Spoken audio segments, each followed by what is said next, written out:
žiūrit, šiandieną padarysim lavašinį buterbrotą su kiaušinienė ir su dešra saliami. Čia mes susidėsim biškį užkepti daržovės mūsų. Čia mes susidėsim mūsų atvijusias daržovės keptas, įplaktą kiaušinį.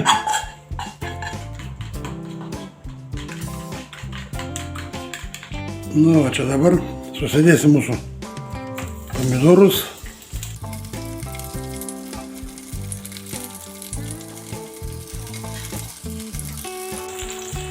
Ir užsipilsim kiaušinėjas.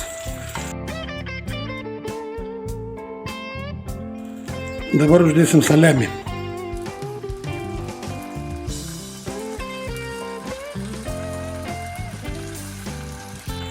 Dabar užpilsim likusį kiaušinį. Uždėsim mūsų lavašą.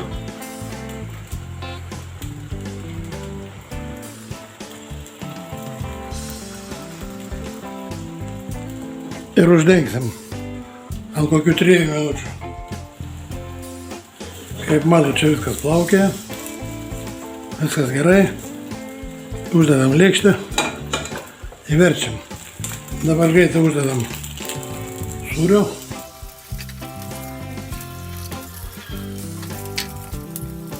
Uždengiam ir ant lengvų dujų paliekam kokias 4 minutės. Nu va, tokį tortiją mes gavom. Užbarstysim truputį oregano.